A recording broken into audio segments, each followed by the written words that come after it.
Hello, everybody. I'd like to open the meeting, and I'll have Peg stand and do the pledge, please.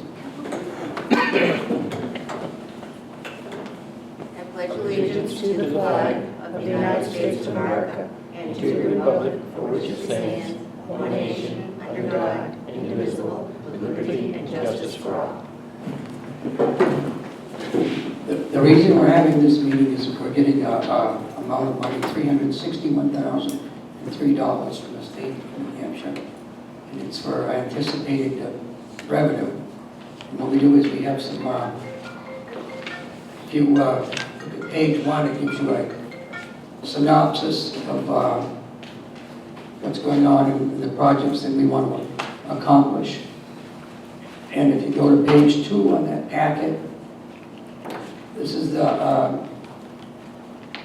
how we would to coordinate or line up the meetings and the hearing and the special meeting that was prepared by the attorney. And then the section 197.3 in colon 3A is the law that allows us to. And then I just want to give you a highlight. We have a CIP that we've been working on, and I'll give you the highlight of these, and then Peg will step in. We have to do 2 engineering studies before we can do any projects. And one is going to be for the fire alarm engineering design. And that one's both for MES and NUT. That would be page 4 on your handout. And you've got an elementary air handler design replacement. That's first floor and second floor. The first cost is for the 2 fire alarms to do the study is $25,000.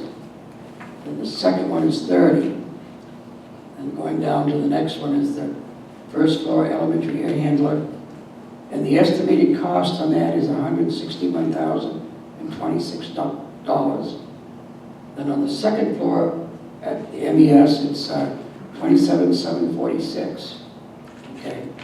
And going down to the next one is the installation of the fire alarm for both MES and NUT is going to cost you roughly, we have a firm figure, I'll go back to the elementary handler, we have a firm figure on that. If you have any questions, Bob will be the one that can answer that.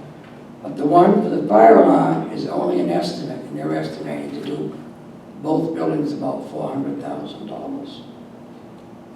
Now, we want to accept this money and be allowed to put it into a special warrant article that we only can use that money for these said projects. Okay? And also, I'll let Peg talk about that because in drafting this warrant article, it was Peg's idea, which was really a good idea. And if you have any questions, put your hands up, or you can speak as many times as you want. You're not going to be limited.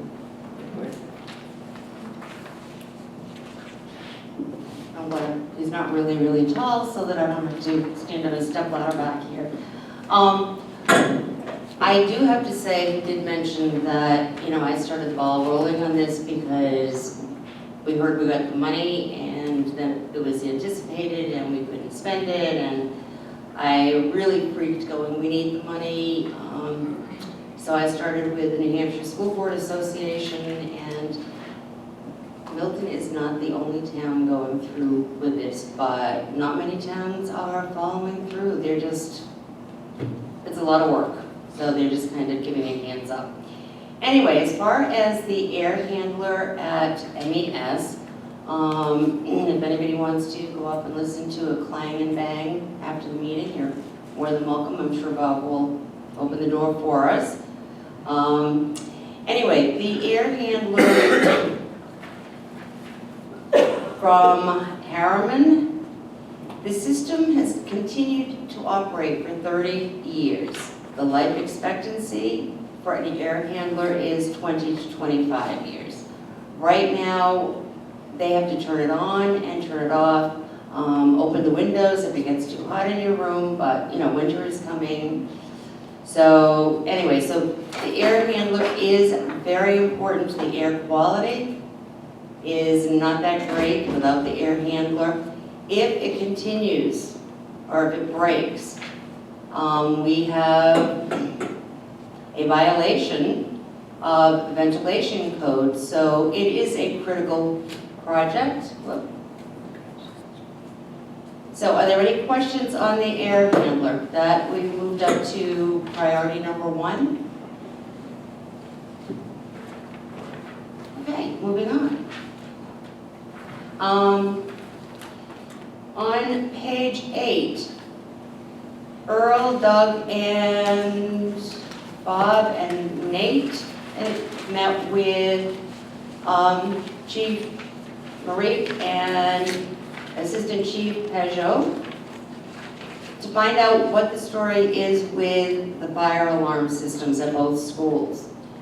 If anything happens, once again, we are in violation of a whole bunch of codes, so we would have to close the school. So, one of them, both of them. What Bob has thought about doing is replacing one in one building, taking all of the parts from that one, and just holding on to them in case, pieces start going in the other building. One of the problems is Siemens, who made the original ones, stopped making the parts for the ones that we have in the end of 2018. So it's hit or miss if a part goes, whether we could find it or not. So that also is very important. And if you continue looking, starts on page 8, 9, and 10, and you can see all of the wonderful laws that pertain to having fire alarm systems in the schools. So I don't know if anybody has any questions, if Bob would like to add anything to this, but this money is kind of a blessing in disguise. If you do look at the warrant articles, they were on the warrant articles. We will be having a vote on the 15th, and if the townspeople accept our warrant article, then those items will be coming off the CIP, so it's a win-win, I think. So, anyway. Okay. Don't just whisper in my ear. We did apply for a grant, and it was turned down. It was a state grant. For the fire alarm. For the fire alarm, and it was turned down, so. Would have been 80-20. So we, can keep looking. I know that when this first came up, I asked Chief Marique about, because he's always finding grants. Any grants that you can find for us that will help, but no word yet. So, any questions? Does anyone want to hear Bob speak? Or did we cover it, Bob? But just the age of the fire alarms. Oh, that's right. High school was 2008 and the elementary was 2005. So they're old and they do need to be replaced, so. They do work. They do work. They passed inspections this summer. Okay. Did everybody hear that? They passed inspection this summer. But the big concern is if parts go, we cannot get the replacement parts, so. Anything else?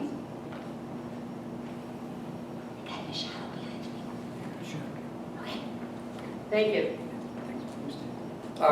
If you go to the yellow sheet, what we did is we put the total amount on the top, and we have to do the 2 engineering studies. So I just subtracted all the way down through, and we'd have in the end, by accepting this money and spending it this way, you'll have no increase in your taxes in doing these projects. But the problem is, we get to the end and we do everything, the air handler installation in the first and second floor, we're only going to have $117,000, and that it will not be enough money to do one fire alarm in one building. So we're going to have to need more money there. But I think the possibility exists next year. What we've been told, this year the state gave us $361,000 anticipated revenue. Next year we're going to get more. So we're going to see as a board, somehow, we can take some of that money and at least do one of these fire alarms and maybe postpone or delay the second one so it doesn't come all at once. I know it's a lot of money. And like I said, okay. Peggy, everything else? No, I didn't. Want to read that? Warrants? Gotta read that one.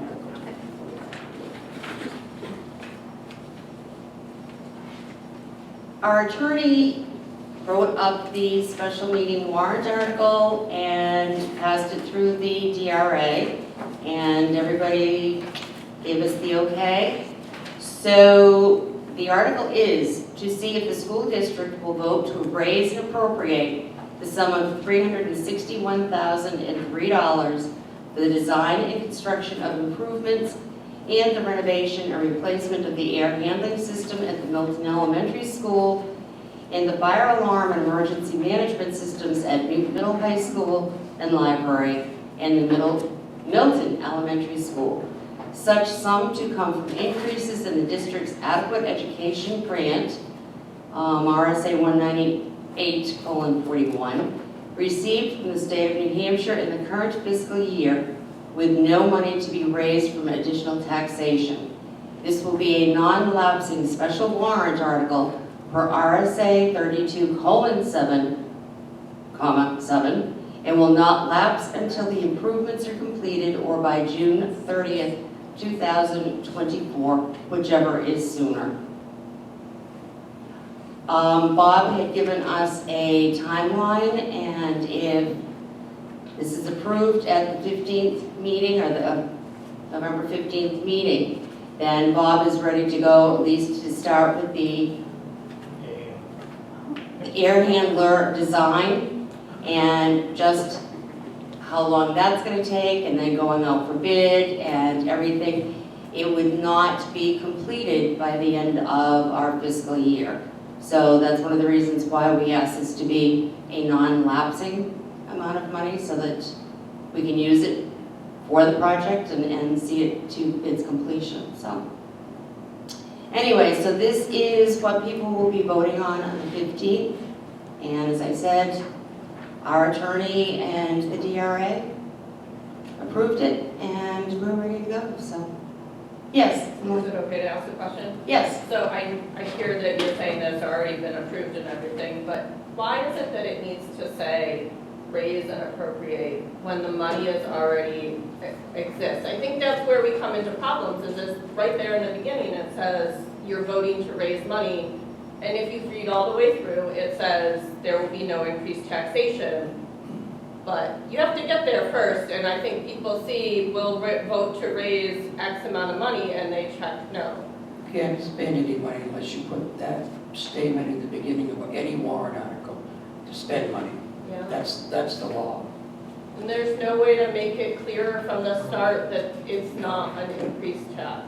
It will not. Because I understand the appropriate, but I just don't understand why it needs to. I know, I agree with you, and in the beginning I said the same thing, why do you have to have it that way? And that's what the training I went to, and that's what they said you had to do. And you'd like change the font color so that the no additional taxation is red, or? I could do that. I think that people see that first sentence and they check no. I can highlight it red too. Because we had 50 copies, well, we had 50 copies over there. Try to use We'll just it. highlight all of them. Thank you. Do you have anything more? That was it. That's a very, very good point. And the thing is, quite honestly, if we even have a grant coming in, we have to have a public meeting in order to say, basically, may we accept this money, which. And I think people don't understand that. They do, like the general voting public does not understand that that even if the money exists, they have to say, yes, it's okay to use it. And that they see this money going back to the town and they say, why do we need more money? We have this money, and they don't understand the system, and I'm sure I don't understand the system, but if there's any way to make it clear. I think that's a good point, and hopefully people at home who are watching listen to the question and listen to the response. And we will try to certainly talk more about that. Don't get me started on the money going back to the town. I just wanted to, if you don't mind, Peg, I just want to say something things I was thinking about too, Emily. I think that's, you see those words and you think, and I know these things have been addressed, but I'm just gonna say them again because I know what I would have, how little I would have understood before I was sitting in that seat. So I just want to be clear that we didn't hear about a sum of money coming our way and think up projects to use that money with. We have known that these projects were coming, they were looming. We were just trying to figure out how to pay for them. They have to happen. We cannot have school buildings open without these projects. We've known this, we've been working on it, we have not been ignoring it. And lo and behold, here comes this money that will do it without taking anything from anybody's pocket in town. This is a big deal. But just because of the way laws are written, we have to get the okay to do it. So I think that that's really important for people to understand. These are jobs that have to be done. We're not just thinking of ways to spend money. And this money was appropriated for us. It's just the way and timing it was given is the reason we have to maneuver this way. We're not trying to take money from something else. If I understand correctly, it cannot be used to bring down the tax rate. That's correct, right? As far as I understand, called my representative, and as far as I understand, it can't be used to buy down the tax rate. So this money is for the schools. We have a job for it. It really doesn't make any sense to do anything else with it. So what would Thank you. happen to the Oh. money if it wasn't, the warrant article wasn't approved? We lose it, it goes to the It town. just sits in the general fund. Yep, it correct? goes to the In general town. fund, right. It goes to the general fund, but it can't be used to buy down the tax rate. It's up to the town to decide what they do with the money out of the general fund. We have no control over that My at all. representative said it actually legally cannot be used. Um, Maybe don't quote me on it, but that's the information that I got. Okay. One of the things is that we met with, I mean, we've been meeting with everybody, and our first meeting was with Ernie Rubbing, the new town administrator, and he was about to give us $75,000 because town's got money too. And it's based on the school district's free and reduced lunch population. And in his mind, it was, oh, school, blah, okay, we'll give it to you. Theirs was unanticipated, so they did not have to go through all of this to be able to spend it. They could just accept the check and say, thank you so much. But for some reason, they called us ours anticipated, even though we didn't know it was coming. So we had to go through all this legalese to be able to spend it. So, Bob? It's going to be part of this year's budget. Is that going to be part of this budget here? Yes, we can start spending it if the townspeople who show up on the 15th and vote yes. We can start spending it on the 16th. And it will be a non-lapsing warrant article until the projects are done or to 2024.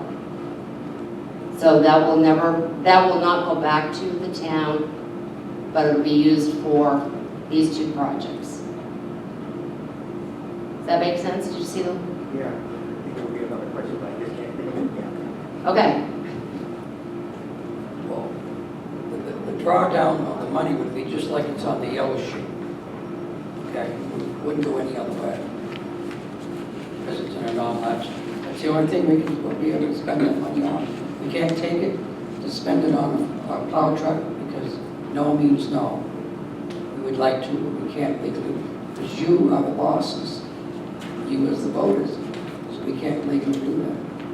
With the plow truck. That question has come up. So that, like I said, the money's, to approve it, is set for these projects. Now, you have other projects in the school, and they're tinier, they're not big like this, they need to be taken care of. And if you look in the town has upkeep their buildings and equipment and everything, and the school needs the same thing. We need to use the CIP.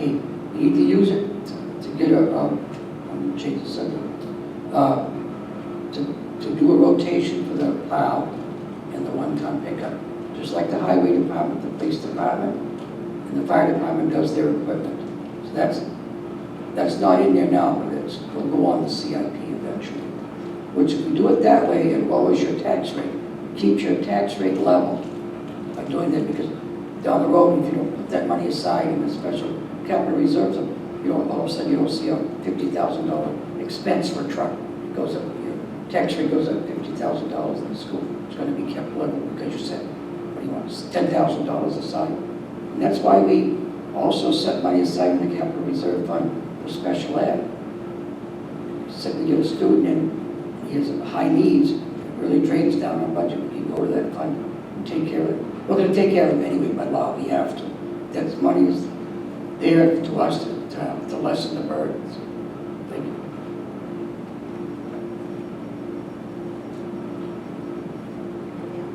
Anybody?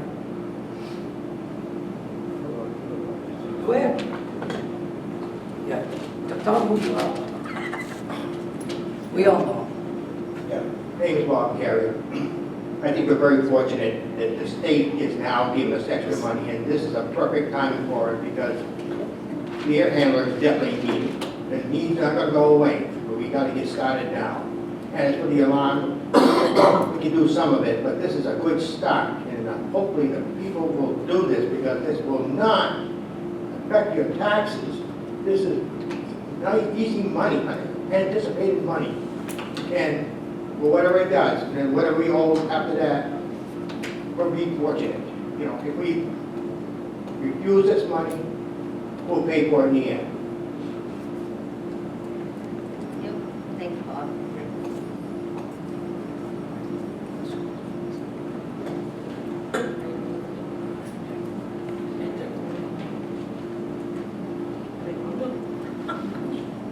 If there aren't any more questions, I'm just... I just want to say one thing. I think we have good schools. They need some attention. That's our responsibility as taxpayers to give them that. We have kids that are going out in the world and are accomplishing a lot of things. We are giving them a good education. Okay. Now, does anybody have anything else? Because I will close the meeting. Go ahead. On the 15th, should there be a certain number of people voting? Or if there's the same people coming, if it's still a majority, yes? One person. We were told by the attorney. Okay, one person. That's all we need. So if nobody comes but that one person and that one person says yes, we can spend the money. But maybe I shouldn't say this, but I have a little joke I told everybody. I said, what we should do, all the no votes should come on Thursday, on the 14th. Because nobody will be here. Only the yes votes come on the 15th. That was my joke.